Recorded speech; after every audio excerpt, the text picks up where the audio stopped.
are going to continue with that. And we actually stopped in the last slide of generalized coordinates, where we talked that if we have no constraint, and if there are n number of particles, there are 3n degrees of freedom.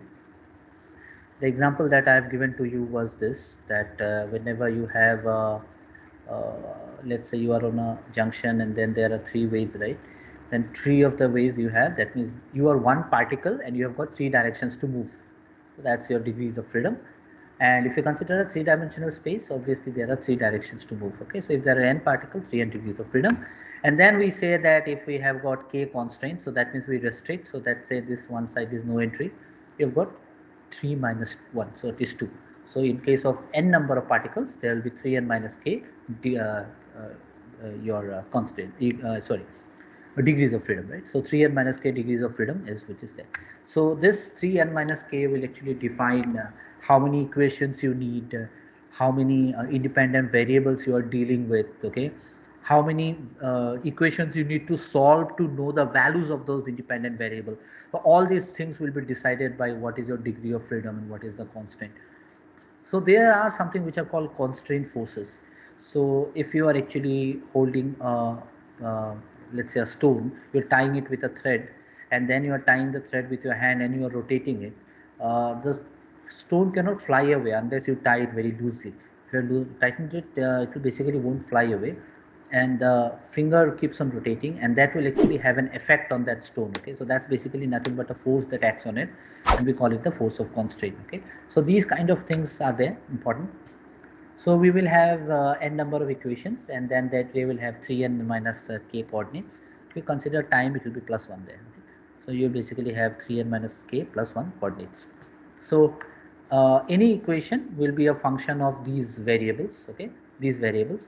So we the aim in classical mechanics, or in general any physical problem which you want to solve mathematically, is to actually find out the values of these variables. Okay, so aim would be find out the values of these variables.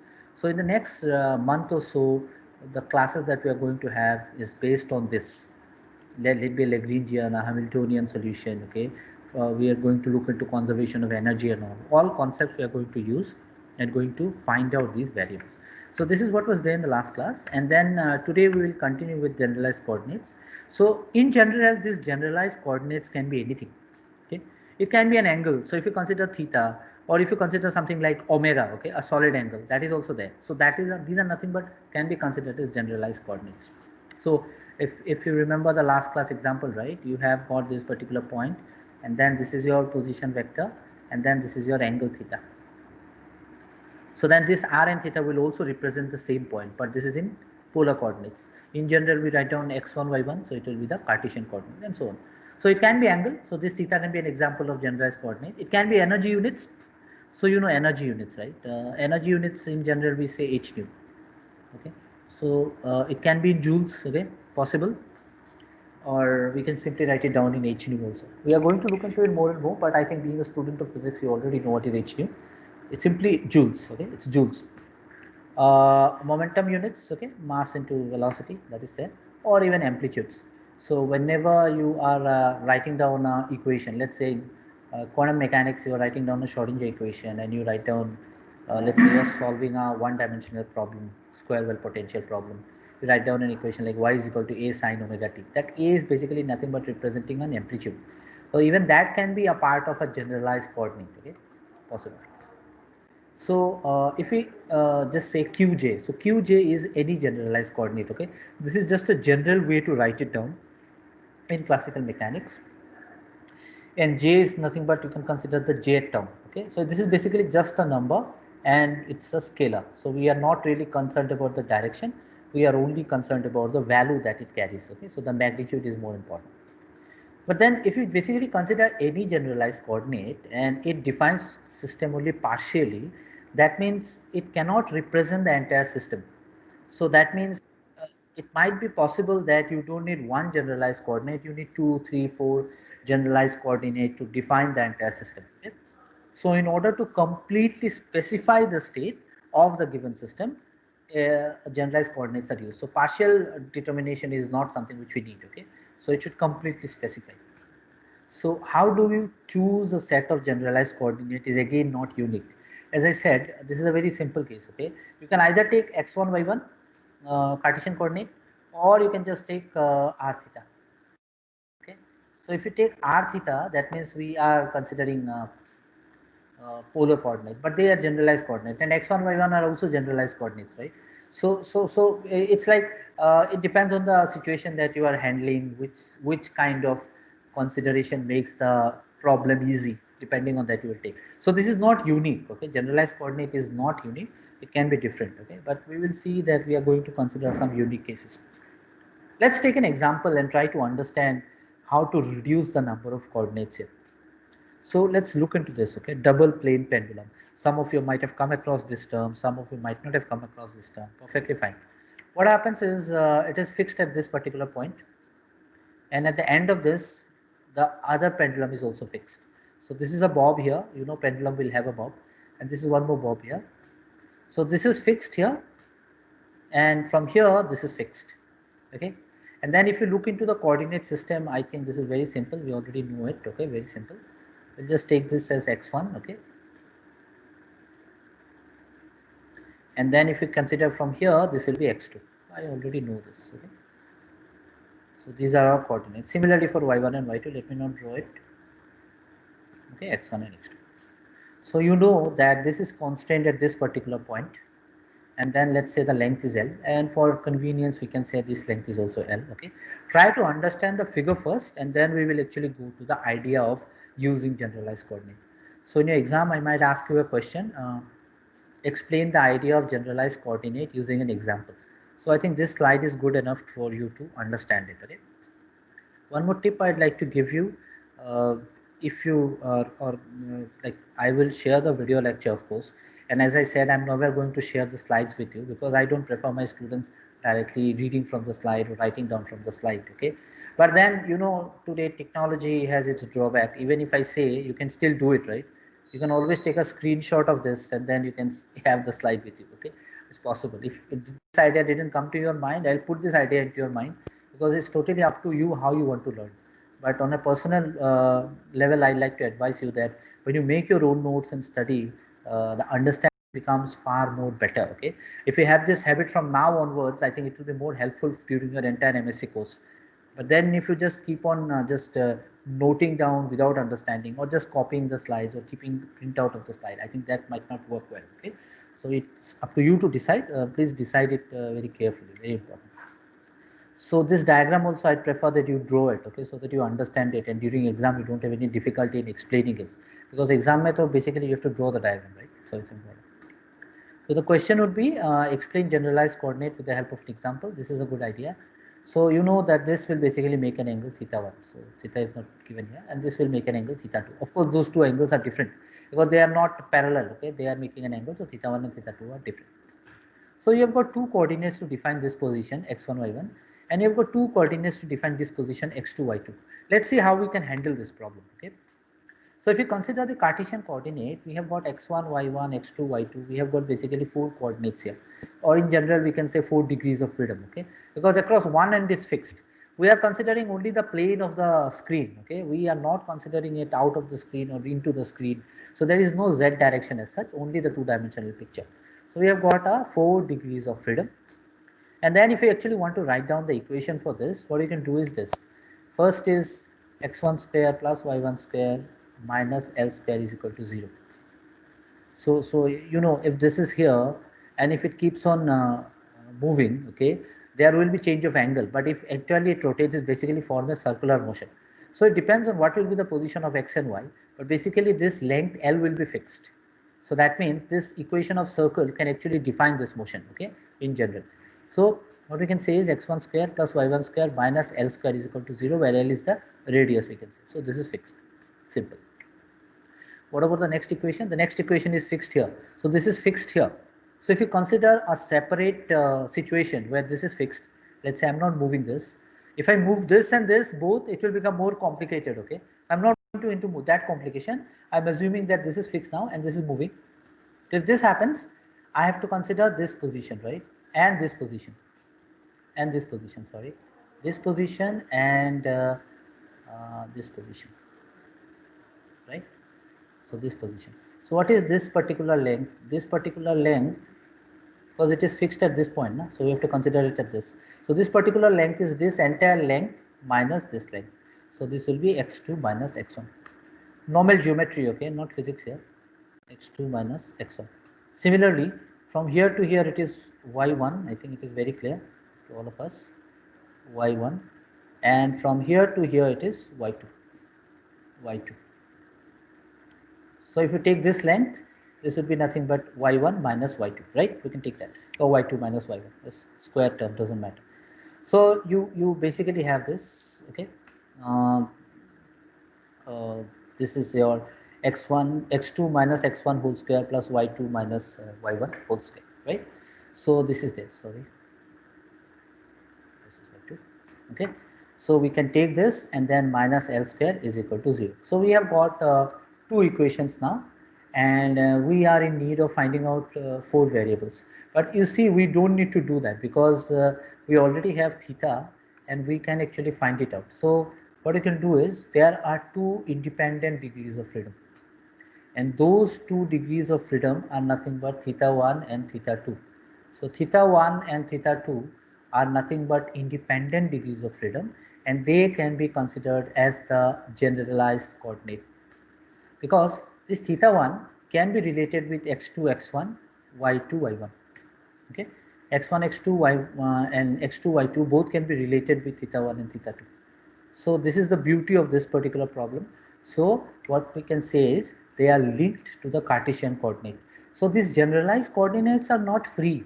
It's not that they are totally independent. The Cartesian coordinates can be represented in terms of the generalized coordinate. How do I write it? I think this is very simple. Theta 1 or 10 theta 1. So we can actually just take 10 of theta 1. So this will be this, right? This particular term. Okay.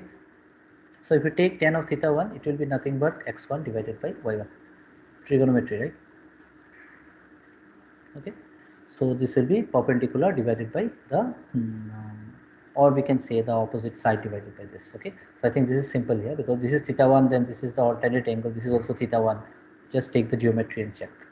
So theta 1 is nothing but tan inverse of x1 by y1, and theta 2 is tan inverse of x2 minus x1 divided by y2 minus y1. So you have to basically consider this and this, the perpendicular and the base, okay, or the opposite side and the adjacent side. I think we should take opposite side and adjacent side rather than perpendicular and base, which is a very novice way of explaining trigonometric ratios. Okay, so you see this theta 1 and theta 2 are the generalized coordinate, which is actually giving you the same position of x1, y1, x2, y2. Okay, so we are just considering 2 coordinates now. So if I know the angle, I can know what is x1 and y1. That is also possible. Okay, so this is one of the ways of understanding why generalized coordinate, the number or number of solutions that we need to solve. Okay, so this is an important example. Please keep this in mind. And this is an example from a double plane pendulum. Okay, so if you have studied about generalized coordinates before, might be you've come across this, but if you have not come across this, I think this sets a good example. Next, we are going to go to something which is the principle of virtual work. So see, we have developed this idea of reducing the coordinate, so that we call it as the generalized coordinate. Okay, and then we are going to use this idea again and again now. We are not only going to use this idea in this chapter, we're also going to go to the next chapter, and we are going to discuss on Lagrangian and Hamiltonian, where also we are going to use the generalized coordinates. Okay, so we will keep this with us. Okay, it's very important that we remember and keep this with us. So next topic is principle of virtual work. So before I go to virtual work, let me tell you this at the very outset, that virtual work doesn't mean it's real. Okay, virtual simply means virtual, simple word. It's virtual, it's not real, it is something which is imaginary to explain some concept. Okay, so that is why it's virtual work. So we will in general, if we want to explain virtual work, we will actually consider a very simple system in equilibrium. So what do I mean by equilibrium? I mean that the system is there might be a number of forces acting on it, but the resultant will be zero. Okay, so if you are, let's say, sitting, okay, right now you might be sitting on your chair, okay, and then you are not moving around, that means your weight of your body is balanced by the reaction that is being offered by the chair. So you have forces acting on it. Your weight is acting on the chair's reaction is acting, the ground reaction is acting, but it is not moving. So that means you are in an equilibrium state. Okay. So in general, so let's just take that example. So it is basically an equilibrium system. So the net force on each particle vanishes, and then we consider that Fi is equal to 0. Okay. So there is no net force acting on each of the particles. So we will consider an arbitrary virtual infinitesimal change in the coordinates. So this is a virtual infinitesimal change. That means it's a very, very small change. If you think about it in terms of mathematics, you might have come across the term limit or delta function and so on. Okay, so whenever we consider something as a delta function, okay, we usually I think you already know it, right? So we usually represent it something like this. Okay, that's a delta function. That means a very, very small change. Okay, so we are considering that change here. Okay, so this might not be realized, or this is very small in nature. So that means virtual means that it is done with no change in time. So this happens in an instant. That means we don't say that there is a change in time. Okay, that means it is more or less imaginary in nature. It's virtual, during which forces and constraints does not change. So we don't have the change of forces and constraint. Okay, it's going to slowly develop this idea now. These changes are done consistent with the constraint. So the thing is, if there is a change, there is a virtual change, okay, there is no impact on the constraint. So this is a position we are talking about, delta x or delta y. And if you consider virtual work, it is related with position because work done is equal to force into displacement. So we need that virtual displacement, okay, and that's why it's virtual work here.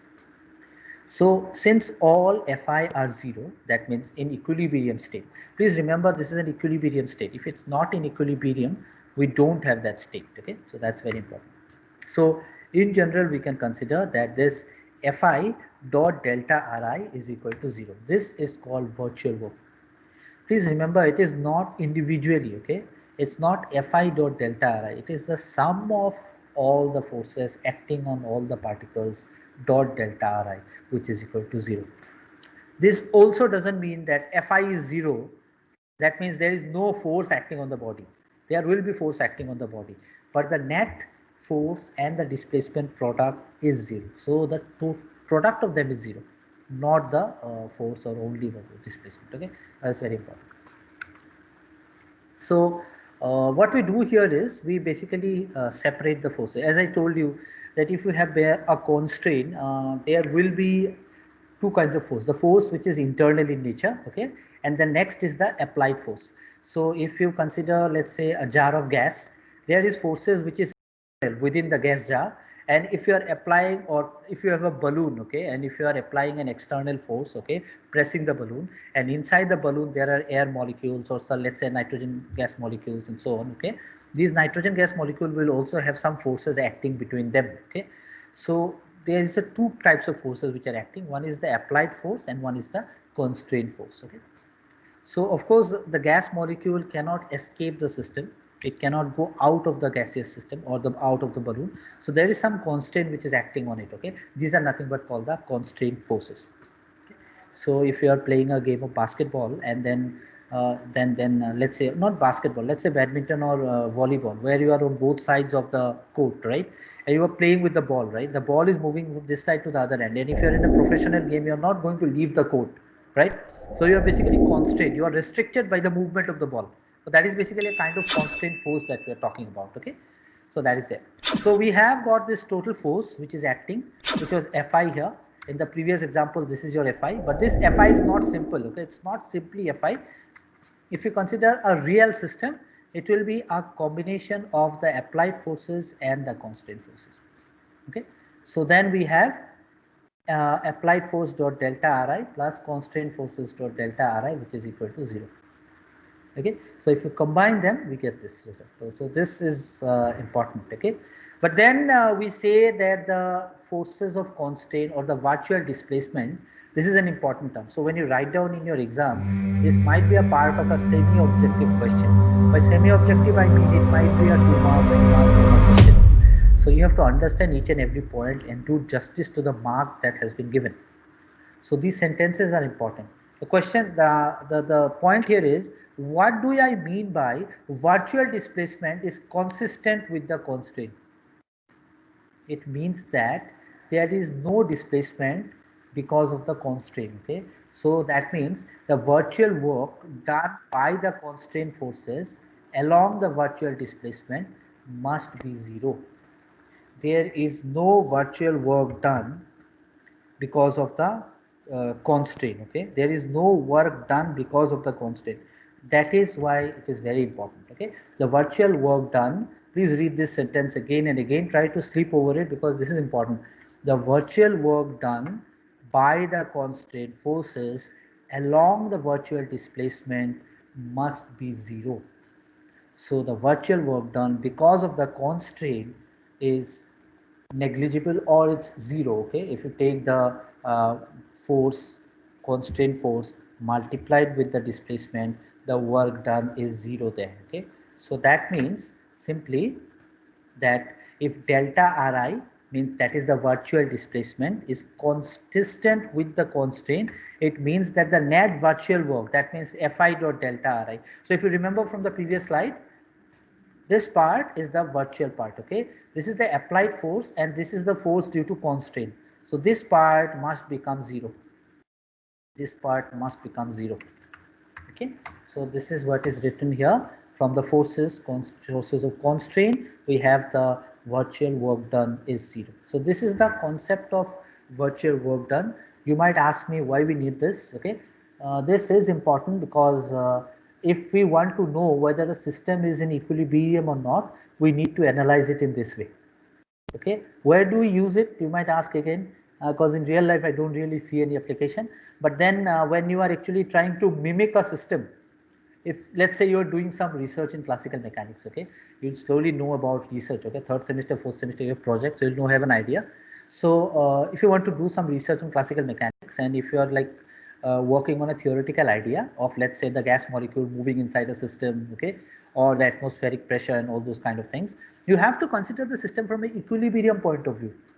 So you can call something in equilibrium only this if this condition is satisfied, and then you need to study it. Because what happens is, if a system is not in equilibrium, the system will become more and more complicated. So defining a mathematical relation for that becomes very, very difficult. Okay, so that's why this virtual displacement concept is important. That's why we basically study this. So this slide, you just keep this in mind. Okay, this is probably one of the most important slides because it's slightly complicated and we need to understand this better. So then if you put this zero in this equation that we actually have derived, comprising of the constraint forces and the applied forces, we say that applied force dot delta Ri is equal to 0. So we have this final equation.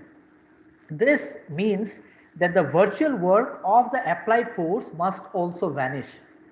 This is also logical. Now this is something which is important for a equilibrium system.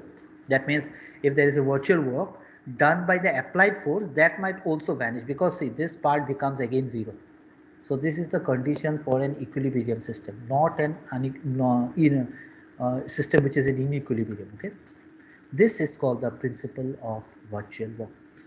Okay, sadly, whenever some books and all explain this, they don't tell you the real application, but I'm just going to tell you this because this is important. Because when we do any kind of theoretical work, we have to consider a system in equilibrium. When we want to understand an equilibrium system, we need to use this mathematical idea or mathematical concept.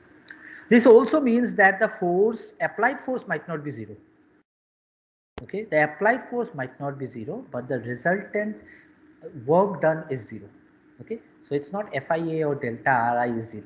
Delta Ri is virtual. Okay, it's imaginary, but the thing is not 0. We are saying it's a very small change. So that is important. So I think I've written it somewhere. Yeah. So since the coordinate and the virtual variations are not necessarily independent, they are linked through the constraint equation. Okay, so what happens is, this equation that we're talking about here, they are linked through the constraint equation. Because of the constraint, everything comes into the picture. Okay, so the principle of virtual work does not imply that the applied force is 0 for all I independently. That does not imply. Okay, this is an important question even for your entrance exams and all. Okay, so please make sure that you go through these ideas very clearly.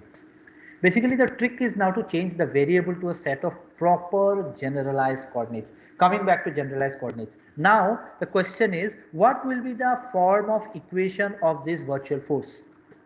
Sorry, applied force, not virtual force, applied force. What will be the form of this equation FIA?